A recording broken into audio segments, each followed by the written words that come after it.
आज की ताजा खबर। नमस्कार, हरकारा न्यूज रूम में आपका स्वागत है। आज हम लोग बात करेंगे अपने आज के न्यूज़लेटर की, और जो कि ऑडियो में भी है और टेक्स्ट भी। हरकारा मतलब शोर कम रोशनी ज्यादा। और मेरे साथ हैं राजेश चतुर्वेदी और गौरव नौरियाल। तो पहले हम आज की सुर्खियों के बारे में बात करते हैं। गौरव बताएंगे। जी मॉर्निंग। सुर्खियां बदल जरूर गई है, लेकिन पिछले 6 दिनों से मसला वहीं अटका हुआ है। 7 दिनों से बल्कि। अमेरिका ईरान और इजराइल की जंग में रविवार की सुबह सीधे कूदा है। जिस फोर्डो को लेके लगातार बात हो रही थी कि भाई फोर्डो में जो न्यूक्लियर ठिकाना है उसे तबाह करने के लिए अमेरिका की जरूरत पड़ेगी। तो अमेरिका इस वॉर में घुसता है, और इसके बाद पूरा मिडिल ईस्ट में और पूरी दुनिया में ही एक नए किस्म का तनाव देखा जा रहा है, क्योंकि होर्मुज से तेल रोकने की बात इसके बदले में ईरान ने कही है। तो लगातार ईरान और इजराइल के बीच ये मामला बढ़ता ही जा रहा है, और फिलहाल तो इसे रुकता हुआ ये अभी तो नहीं दिख रहा है। कम से कम अमेरिका के एंट्री के बाद ये और ज्यादा मामला फैल गया है। इसके इसके अलावा पहलगाम जो हमला हुआ था भारत में कश्मीर में, वहां पे सुरक्षा एजेंसियों ने पनाह देने वालों को गिरफ्तार किया है। ये कह के कि भाई इन्होंने आतंकियों को पनाह दी थी। हालांकि आतंकियों का अभी भी कहीं पता नहीं है। भारत आने वाले अमेरिकी यात्रियों के लिए अमेरिकी सरकार ने ट्रैवल एडवाइजरी एक जारी की है कि भाई भारत में बलात्कार का खतरा है। इसमें उन्होंने ये स्पेसिफिक रेखांकित किया है। तो एक इस खबर ने कल भारत में बड़ा चर्चा भी बटोरी। आकार पटेल का हमने एक विश्लेषण आज कैरी किया है, जो बता रहे हैं कि भाई हम ग्लोबल साउथ के लीडर हैं या G7 के नेताओं के पीछे पीछे चल के हम अपनी पॉलिसी आगे सरकाएंगे। तो इस पे उन्होंने एक पूरा विश्लेषण किया है। यूपी में दलित दूल्हे की बारात निकालने पर विवाद हुआ। ये मामले अभी भी नहीं थम रहे हैं देश में। पुलिस को आना पड़ा इस मामले में बीच में, फिर पुलिस के आने के बाद, हस्तक्षेप के बाद ये शादी हो पाई है। इसके अलावा DU में एक ऐसे ही मामला मिलता जुलता, इससे मिलता जुलता नहीं, DU के प्रवेश फॉर्म में मदर टंग की जगह बड़े जाति सूचक शब्दों का इस्तेमाल DU उस प्रवेश फॉर्म में हुआ था, जिसके बाद बवाल मचा है। और जो प्रोफेसर है, जो शिक्षा बिरादरी है देश की, उन्होंने भी कहा कि भैया ये जानबूझकर किया गया कृत्य लगता है, कोई गलती नहीं हो सकती। हालांकि प्रशासन कह रहा है कि गलती से छप गया, लेकिन उसमें चमार, बिहारी, इस तरीके के शब्दों का इस्तेमाल, जाति सूचक शब्दों का इस्तेमाल किया गया है। एक चलते चलते हमने एक खबर उठाई है। तानपुरे बनाने वालों का एक शहर है मिरज, महाराष्ट्र में। तो उस पे हमने एक सर्वोदय प्रेस की एक रिपोर्ट थी, उसको हमने कैरी किया कि कैसे हथियार बनाने वाले लोग तानपुर संगीत के वाद्य यंत्र बनाने लगे। तो मोटे तौर पे जो सबसे बड़ी आज की जो हमारे पास खबर है, वो ईरान इजराइल वॉर ही को लेके हम लोगों ने बात की है। जी। तो ईरान इजराइल जो जो जंग चल रही है उसमें अब जो खबर सबको मालूम चल चुका है, उसमें अमेरिका शामिल हो गया है। उसने 3 जगहों पे ईरान में बमबारी की और कहा कि उन्होंने उनके परमाणु जहाँ पे वो सेंटर्स हैं उनको उन्होंने जो है पहले कहा कि डिस्ट्रॉय कर दिया गया है। फिर उन्होंने कहा कि हमें पूरा पता नहीं है कि पूरा डिस्ट्रॉय हुआ है या उनकी जो न्यूक्लियर कैपेबिलिटीज हैं, जो उनकी क्षमताएं हैं, उनको उन्होंने खत्म किया कि नहीं किया, इसके बारे में उन्हें अंदाजा नहीं है। पर उन्होंने कहा कि वो और उसके बाद अमेरिका के खिलाफ ईरान में पहले भी और अब फिर से प्रदर्शन होने लगे हैं। और इजराइल इस पे काफी खुश है कि अमेरिका इस युद्ध में शामिल है, जो कि उनका एक बहुत बड़ा मेरे ख्याल से एजेंडा भी था कि इसमें अमेरिका शामिल हो। और उसके अलावा जो फिर इसके आसपास बहुत सारी दुनिया की जो गहमा गहमी साथ में चल रही है, जो कि ईरान इसमें किस तरह से जवाब देगा, इसको लेकर दुनिया भर के कयास शुरू हो गए हैं। ईरान ने कल तो कुछ नहीं किया, पर उन्होंने सिर्फ ये किया कि ये जो एक जल डबरू मध्य है, जो हॉर्मुज स्ट्रेट है, उसको रोकने की बात की है कि हम इसको रोक देंगे। इसमें से अब तेल जो निकलता है, जो दुनिया भर के जो ट्रेडिंग ऑयल ट्रेड में लोग शामिल हैं, उसको वो बंद करवा देंगे। तो जिसमें से 20% जो दुनिया का जो ईंधन तेल जो निकलता है वो वहां से निकल, उसको वो रोकने की धमकी दे रहे हैं, जिसको लेकर अमेरिका का कहना है कि उन्होंने चीन से भी कहा है कि आप कहिए इनसे कि ये ऐसा ना करें, और तो वो भी सब तरफ की बातें चल रही हैं, जो कि ईरान और इजराइल की जो लड़ाई है ये इसको और आगे बढ़ती हुई दिखलाई दे रही है, ये घटती हुई तो नहीं समझ में आ रही, ना सीज फायर की बात हो रही है इसमें।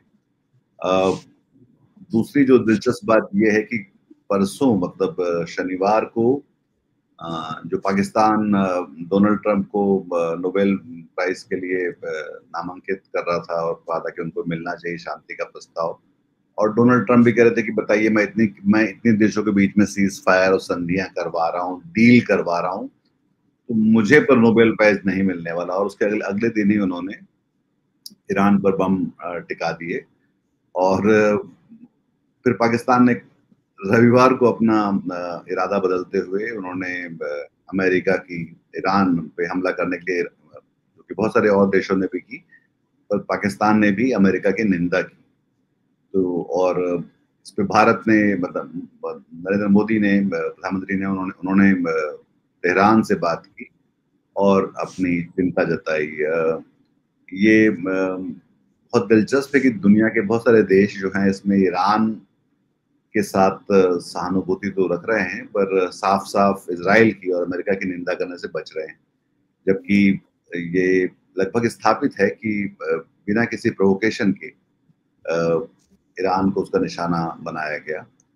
हम लोग इस पर लगातार निगाह बना के रखेंगे, और इसमें आज के हकारा में मैंने एक विश्लेषण भी लिखा है जो कि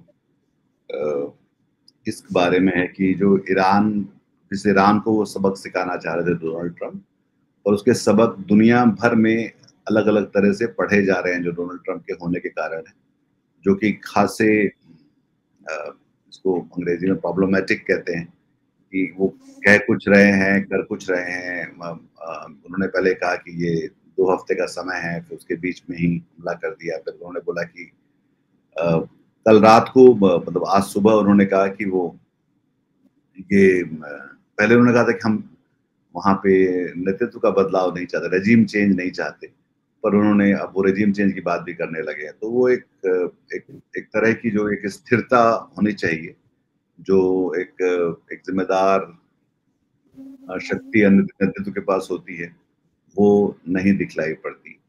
तो इसको लेकर एक इस पे विश्लेषण है कि पहले उनको नोबेल चाहिए था और अब उनको फिर वो बमबारी भी कर रहे हैं। और इसको एक और बात जो विशेषज्ञ लोग कह रहे हैं वो ये है कि जब जब जहां ईरान अमेरिका ने हमले बोले हैं इस तरह के, वो सारी जंग कहीं भी वो जीत नहीं पाए हैं, चाहे वो वियतनाम की जंग हो या अफगानिस्तान में हो या इराक की हो।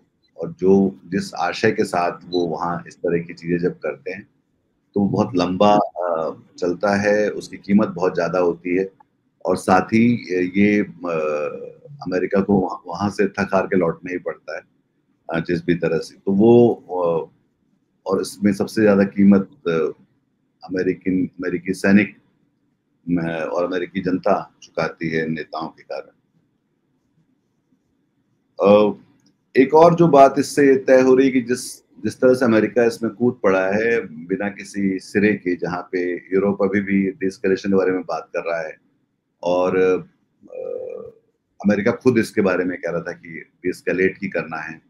और तो उसके बाद जो बाकी इस तरह के जो देश हैं जिनको हम रोग कंट्रीज कहते हैं, जैसे कि रूस ने यूक्रेन पे हमला किया या इजराइल ने जो गाजा पे फिलिस्तीनियों के साथ जो किया, तो अब कहीं भी, या कल को चीन कहीं ताइवान में ऐसा करता है, या जैसे कि हम यहाँ लद्दाख के पास वो आ गए थे इस तरह से, तो इस तरह की जब चीजें आगे होंगी तो फिर उनको आप किस आधार पे ये उपदेश देंगे या उनको रोकने की कोशिश करेंगे कि क्योंकि आप भी वही लगभग वैसा ही कुछ कर रहे हैं जो कि बहुत ही अजीबोगरीब है। इसके अलावा एक और बात जो कि इसमें जो निकल के आती है वो ये कि इन सारे देशों में, यूरोप में और अमेरिका में, लोग सड़कों पर उतर के जो है इन मनमानियों का विरोध कर रहे हैं, इस सरकार का विरोध कर रहे हैं। और ये सारे लोकतंत्र है, तो एक तरह से जिनके वोट लेकर आप वहां पर आए हैं, आप उनके खिलाफ ही ये कार्रवाई कर रहे हैं।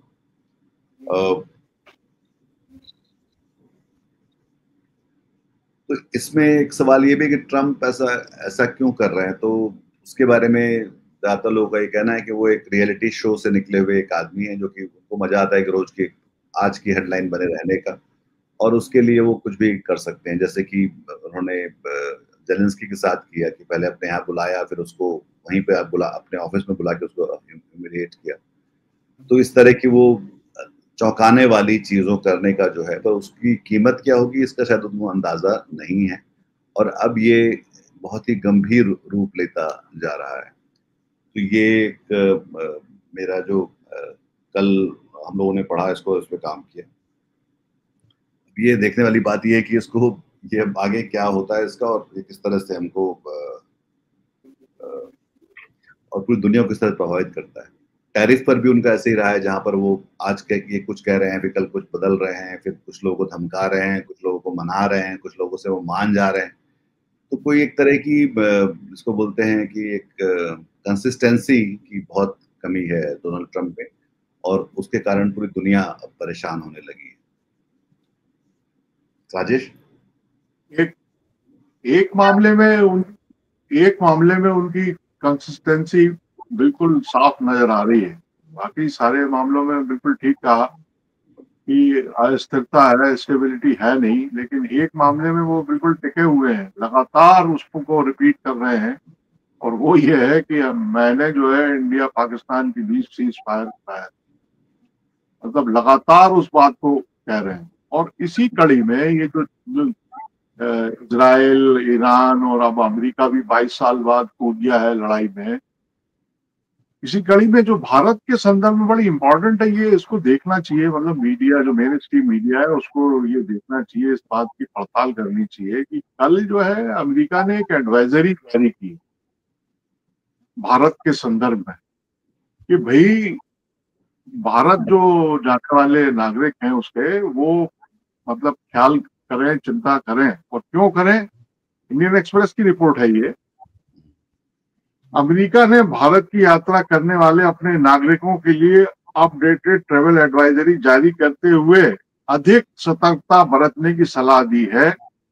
और वो इसलिए दी है कि अमेरिका का ऐसा मानना है कि भारत में बढ़ते अपराध, आतंकवाद और यौन हिंसा, विशेष रूप से बलात्कार के जोखिम को देखते हुए ये चेतावनी, ये एडवाइजरी जारी की जा रही है।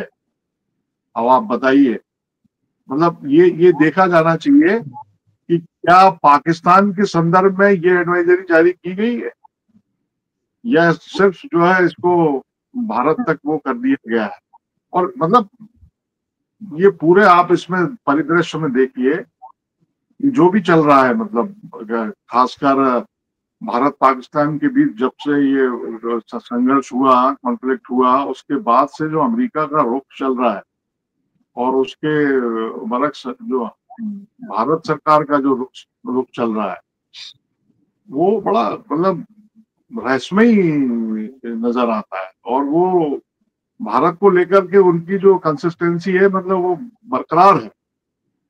उधर पाकिस्तान किस तरह से सीन में जो है, आप देखिए कि फिर वही बात आती है कि भारत जो है पाकिस्तान को लगातार 3 दशकों से ये दुनिया के सामने साबित करने में लगा हुआ है। खासकर 2014 के बाद तो बिल्कुल एकदम भिड़ा हुआ है। और उसमें मतलब हम लोग देखते हैं सोशल मीडिया पे किस तरह की बातें होती हैं कि साहब वहाँ आटा इतने रुपए किलो मिल रहा है, वहाँ दालें इतने किलो मिल रहे हैं, ये लोग मर रहे हैं, बोल रहे हैं, लेकिन उसको वर्ल्ड बैंक से लोन भी मिल रहा है, उसको पैसा भी मिल रहा है, उसको जो है वहाँ के जो फील्ड मार्शल हैं उनको ट्रम्प जो है न्योता भी दे रहे हैं, लंच पे बुला रहे हैं, और वो जो है रूस से भी उसकी मुलाकात हो रही है, और मतलब ये एडवाइजरी भी भारत के लिए जारी हो रही है। ये मतलब ये चल क्या रहा है भारत के संदर्भ में जो है बहुत महत्वपूर्ण है ये। तो लोग इसको जो है इसको देख रहे हैं, इस पे गौर कर रहे हैं, उसकी चर्चा है बड़ी जबरदस्त। कि अमेरिका का जो मतलब वो अमेरिका या वो ट्रम्प साहब, अब की बार ट्रम्प सरकार, मतलब वहां से लोग कनेक्ट करते हैं ना कि हम आपको बहुत खास मान रहे हैं, हम आपको मान रहे हैं कि भाई आप हमारे 100% हैं, लेकिन दोलन भाई, आपका जो रवैया है वो कितना कंट्रोडिक्टरी है, कितना विरोधाभासी है कि मतलब गजब है। मतलब ये हो सकता है इस पर विचार किया जा रहा हो, इस पर मंथन किया जा रहा हो, क्योंकि मतलब तो ये तो वो ठीक फिर है वही मैं कि ये सुनने में किसी भी भारतीय को शायद अच्छा नहीं लगेगा और सरकार को इस बारे में सोचने की बात है, पर ये देखने वाली बात है कि इसका कोई डेटा या कोई आधार है या ये एक तरह से सिर्फ निशाना बनाने के लिए तीर छोड़ा गया है। पर इसके साथ साथ ये भी है कि ये जो हम लोग जो बात कर रहे हैं अमेरिका को लेकर, जो आजकल क्योंकि कुछ भी हो सकता है कहीं भी, ये एक अपने आप में तो उसमें रोज हमको नए तरह के चौंकाने वाली चीजें सामने आती रहेंगी, ऐसा ऐसा अंदाजा है।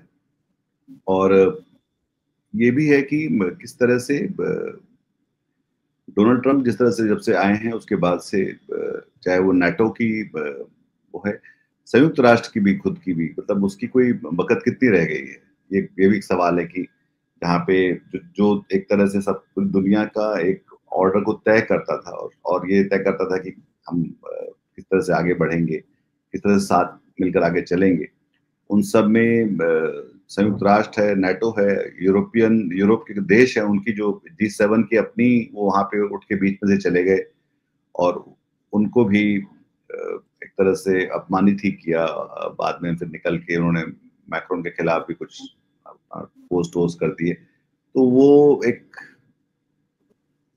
बिना मतलब जिसको बोलते हैं नॉन सीरियस लीडरशिप की तरफ अमेरिका बहुत तेजी से बढ़ रहा है। सवाल इस बात का है कि इसको लोग कब तक इस तरह से झेलते रहेंगे और किस दिन यूरोप में ऐसी बुगाहट देखने को मिल रही है जिसके बारे में लोग आज कुछ हमारे यहाँ कुछ आएगा कि किस तरह से वो लोग अमेरिका को अब देख रहे हैं और क्या वो, और इस बारे में गंभीरता से सोच रहे हैं कि हम क्या बिना अमेरिका पर सैन्य या दूसरी निर्भरताओं के क्या यूरोप खुद अकेले अपनी तरफ से खड़ा हो सकता है, जो कि एक बहुत बड़ा बदलाव होगा पूरी पूरी दुनिया में फिर से, अगर ऐसा होने की शुरुआत होती, क्योंकि ये तो कहीं जाता हुआ दिखलाई नहीं पड़ रहा है, या फिर उसका इलाज अमेरिका को ही देखना पड़ेगा कि करना पड़ेगा कि आगे क्या इसमें हो सकता है।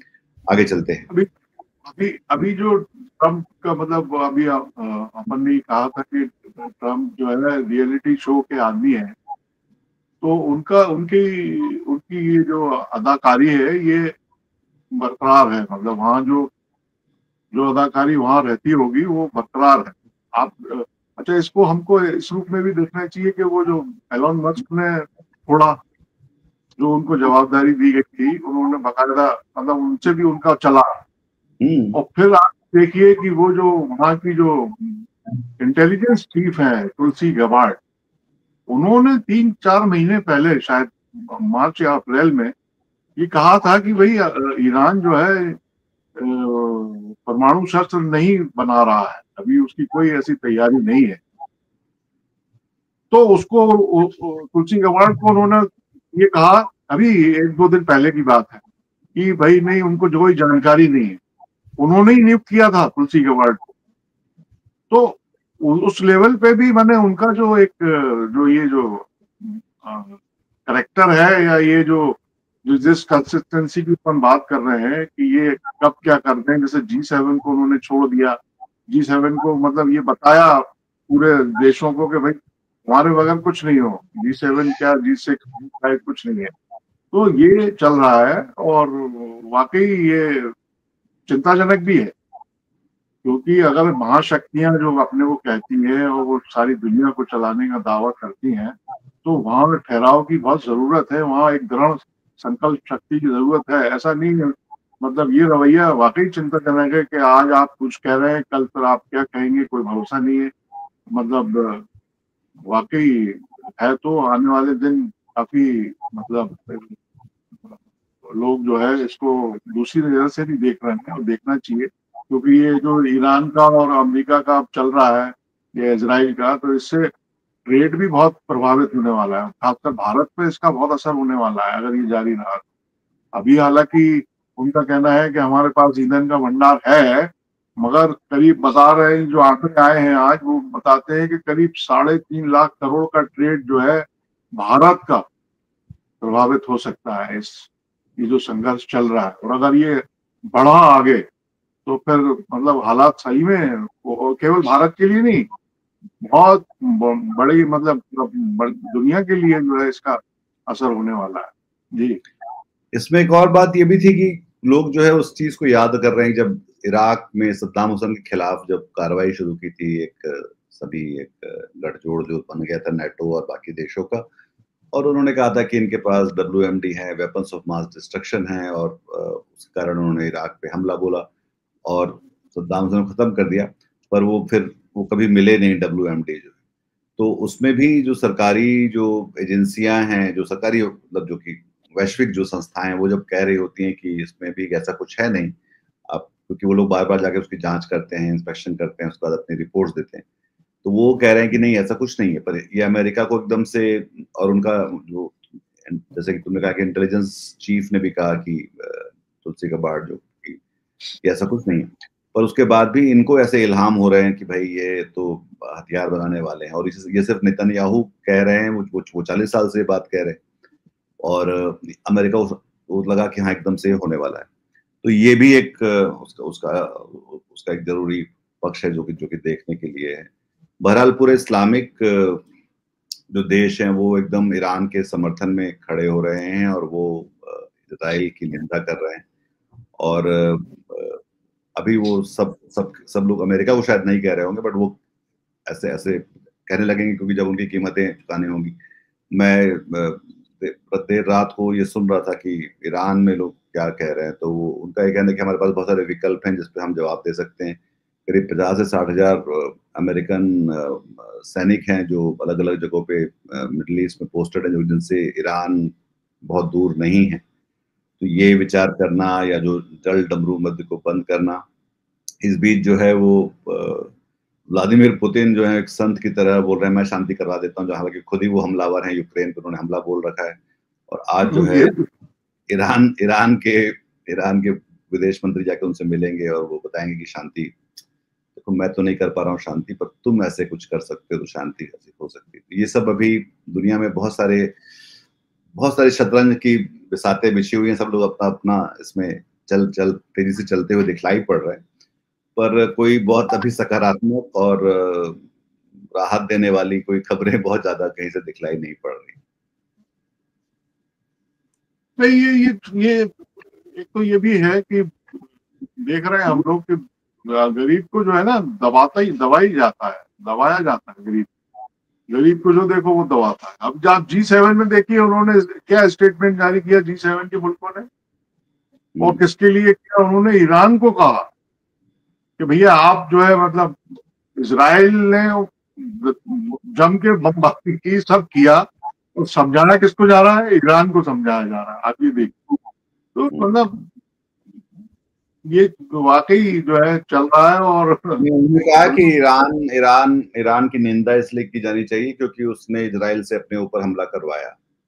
तो ये जो नया विन्यास, निंदा का जो नया विन्यास बना है, ये बहुत ही दिलचस्प है कि आपकी पिटाई होगी और आप ही की निंदा की जाएगी कि आपने क्यों आपने ऐसा क्या किया कि आपको पीटना पड़ा सामने वाले को आके। तो ये एक नया जो नई तरह की कूटनीति कुटाई की कूटनीति जो है नई शुरू हुई है, जो कि इसमें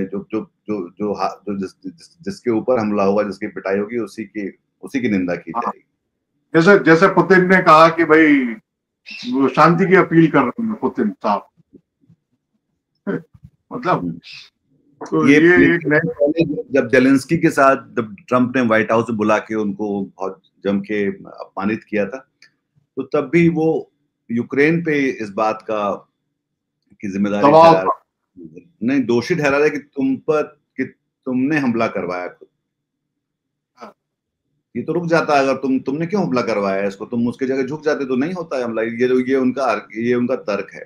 तो अब उसमें फिर कायदे बात उसमें मान लो, मतलब उनका कहना ये था कि न्यूक्लियर टॉक जो हो रही है तुम उस पे झुको, मान जाओ कि भाई ठीक है हम सब कुछ कर देंगे, ऐसा कुछ। मतलब उसको, मतलब जैसे अपन देखते हैं ना कि घर परिवार में मोहल्ले में भी होता है कि वो उसी जो पीड़ित है जिसमें 5 तमाचे जड़ दिए गए हैं, ऑलरेडी रो रहा है, बिसुक रहा है, वो उसी को लोग समझाते हैं यार तुम मान जाओ यार, तुम तो समझदार हो, तुम तो समझदार हो, तुम तो गम खाओ, इस तरह की बातें करने लगते हैं। तो वही ये हो रहा है यूक्रेन के साथ और मतलब ईरान वगैरह के साथ कि भैया नहीं, तुम मान जाओ। लगातार लगातार डोनाल्ड ट्रंप अपनी बातों पे झूठे साबित हो रहे हैं। जो वादे करके आए थे वो एक भी निभा तो पा नहीं रहे। वो ना तो दुनिया की आर्थिक स्थिति बेहतर हुई है, टैरिफ का जो पूरे हिसाब है वो गड़बड़ है, ना वो शांति ला पाए, ना इजराइल के साथ, ना रूस यूक्रेन के बीच में।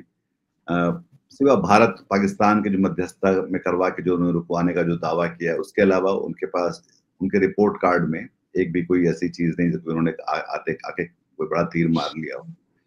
तो ये भी लोग भी शुरू में जब कोई आता है सत्ता में तो देखते हैं कुछ दिन कि हाँ चलो ये अभी अभी इसका ये हनीमून पीरियड है तो भी चलेगा, तो भी करने तो जो कर रहा है। पर उसके बाद फिर लोग शायद सवाल पूछने लगेंगे।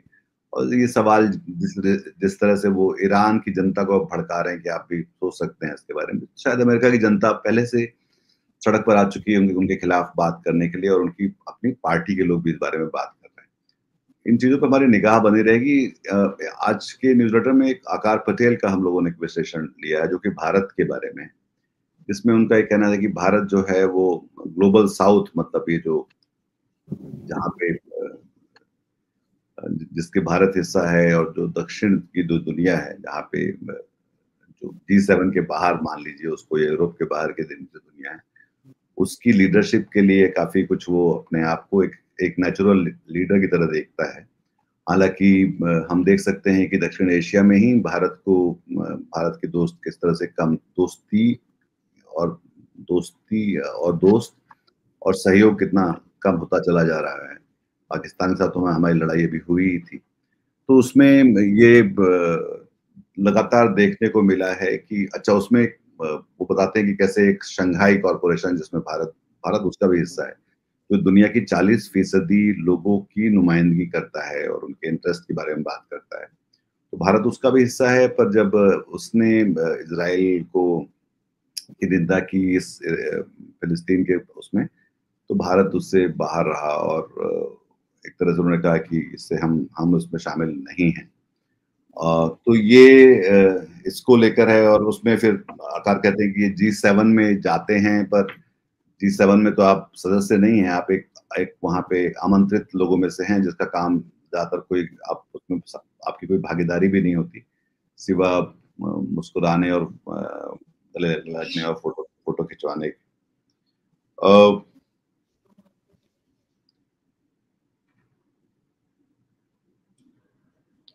तो भारत ने एक वोक्स नाम से एक अलग से एक आइडेंटिटी बनाई है जिसमें voice of the global south summit नाम से एक ग्रुप है। तो उसकी वो उसमें वो है, पर उनकी कोई अपनी कोई बहुत जुबान और कोई निर्णायक बात वो करते नहीं दिखलाई पड़ते हैं। आकार ने ये भी कहा है कि जब ग्लोबल साउथ के लोग ही जब कहीं परेशान हो रहे होते हैं तो भारत का रवैया उनको लेकर कोई बहुत अधिक सहानुभूतिपूर्ण नहीं दिखलाई पड़ता, जैसे कि जो रोहिंग्या मुस्लिम भारत में थे और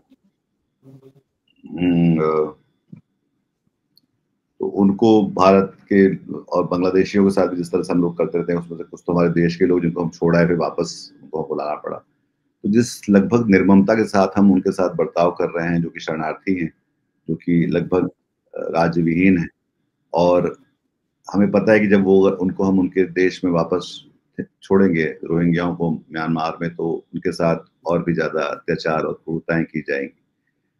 उसके लिए भी जो हमने जिन जिन जिन संयुक्त राष्ट्र के और बाकी करारों में जो भारत ने हस्ताक्षर कर रखे, उसको भी हम ठीक से उनका सम्मान नहीं कर पा रहे हैं।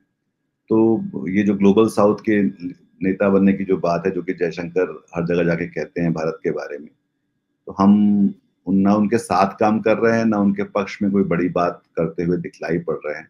और ये कि हम ज़्यादातर उन G7 या जो शक्तिशाली देश है उनके पिछलग्गुओं की तरह हम दिखलाई पड़ते हैं। तो उस तरह से कैसे हम आगे के लीडर बन सकेंगे, इस पे एक अच्छा लेख है जो आज की हरतारा में है।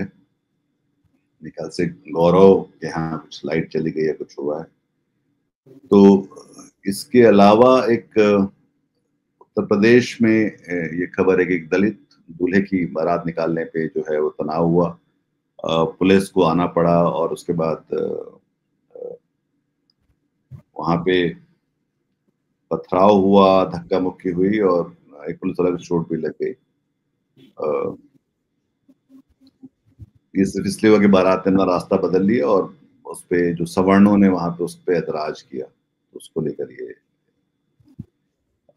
दिल्ली यूनिवर्सिटी में एक क्लरिकल एरर हुआ, जिसके मतलब एक गलती हुई, जो कि बता रहे हैं कि बाबू ने गलती कर दी, पर वो फॉर्म्स में बहुत ही डेरोगेटरी तरीके से उन लोगों के बारे में अपनी भाषा, अपनी जाति के बारे में उनको बताना पड़ा, और जिसको लगभग आपराधिक माना जा सकता है। और कई जो लोग वहां पढ़ाते हैं उन्होंने ये कहा भी कि ये जो है वो जाति सूचक है, हाँ, क्षेत्र को लेकर भी है, जाति सूचक भी है। तो बाद में फिर उन्होंने कहा कि ये गलती से हो गया, और पर वहां के प्रोफेसर्स ने कहना है कि ये गलती से नहीं हुआ। इसके अलावा जसप्रीत बुमराह के बारे में एक खबर है कि उन्होंने 5 विकेट लिए और 5 कैच छूटे। तो वो एक दोनों तरह से मतलब जो कभी खुशी कभी गम जैसी बात है कि उनका परफॉर्मेंस तो बहुत अच्छा रहा, हालांकि उसके कारण जो है भारत और इंग्लैंड के बीच का जो फर्क है वो बहुत कम हो गया। हालांकि अभी पता नहीं कि ये मैच किसी निर्णय की तरफ जाएगा, या क्योंकि जब भी बहुत ज्यादा रन बनते हैं तो थोड़ा सा मुश्किल हो जाता है। और आखिरी में हम लोगों ने एक सर्वोदय प्रेस सर्विस की एक खबर है, जो कि एक ऐसा शहर है जहाँ पे जो लौकी के जो खोल होते हैं, लौकी सब्जी के, उससे वो तानपुरे और सितार वगैरह जो सारे इस तरह के जो तो बोलते हैं तार यंत्र जो होते हैं वाद्य के, वो उन्हें वहां पे बनते हैं। और उस पे एक छोटी सी उनका एक फीचर है जो कि बहुत ही दिलचस्प है।